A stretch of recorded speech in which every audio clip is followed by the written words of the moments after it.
எஜமானன் என்னை கைவிட்டால், ஏன் என்னை கைவிட்டால்? உண்மை வேலைக்காரனாயிருந்தேன். நான் வியாதிப்பட்டு போனனா, பலவீனப்பட்டு போனனா, உடனே என் எஜமானன் என்னை கைவிட்டு விட்டு போனான்.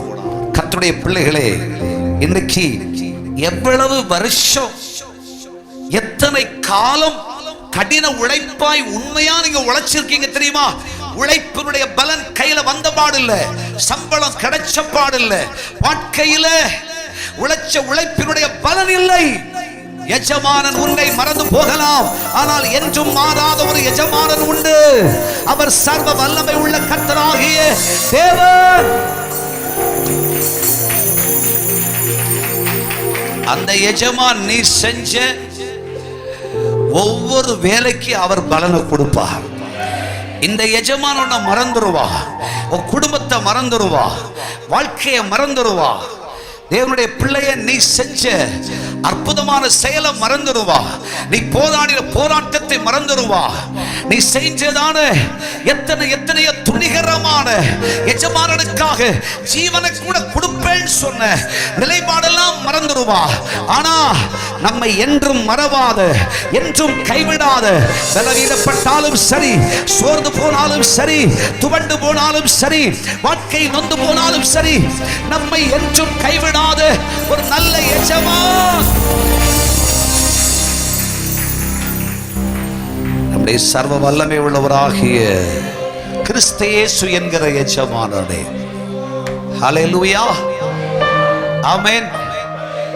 எவ்வளவு ஓடி ஓடி ஆண்டவருக்காக ஊழியம் செஞ்சிருக்கிறோம், ஆண்டவருக்காக பயன்பட்டு இருக்கிறோம். தேவனுடைய பிள்ளைகளே, உலகத்துல எத்தனையோ பிரயாசப்பட்டு வேலை செஞ்சோம், ஆனா ஒரு நன்றி கூட கிடையாது. ஆமென். நன்றி கூட கிடையாது.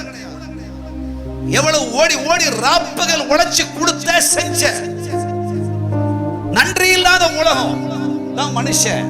ஆனா கர்த்தர் அப்படி இல்லை. நீ செஞ்ச ஒவ்வொரு வேலையும் கணக்கில் வச்சிருப்பார். இந்த ஆலயத்தை தொடச்சதையே கர்த்தர் கணக்கில் வச்சிருப்பார். இந்த ஆல்டரை தொடச்சதை ஆண்டவர் கணக்கில் வச்சிருப்பார். அவர் ஒரு நல்ல எஜமானர். நீ வியாதிப்பட்டு போறேன்னு சொல்லி உன்னை கையில பாதியில விட்டு விட்டு போக மாட்டார். நீ யுத்தம் செய்ய முடியாதவனாய் பலவீனப்பட்டு போனா என்பதனால் உன்னை விட்டு விட்டு போக மாட்டார். ஆமென்.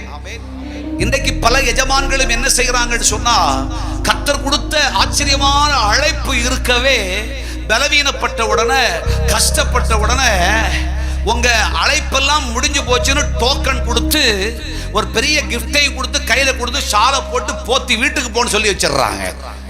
இனிமே நீ ஊழியம் கூட செய்யாதன்றாங்க. ஆனா நம்ம எஜமான் அப்படி இல்லை. அல்லேலூயா. கேட்டா ரிட்டையர்மெண்ட் வேறையாமா. கைதட்டி கர்த்தருக்கு ஸ்தோத்திரம் பண்ணுங்க. நம்ம எஜமான் ஒரு நாள் நமக்கு ரிட்டையர்மெண்ட் கொடுக்க மாட்டா.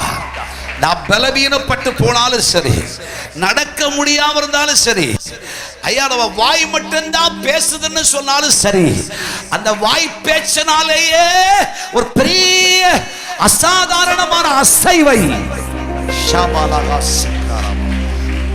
கொண்டு வருகிற ஒரு நல்ல எஜமான். அவரை போல ஒரு நல்ல எஜமானர் இந்த உலகத்துல யாருமே இல்லை.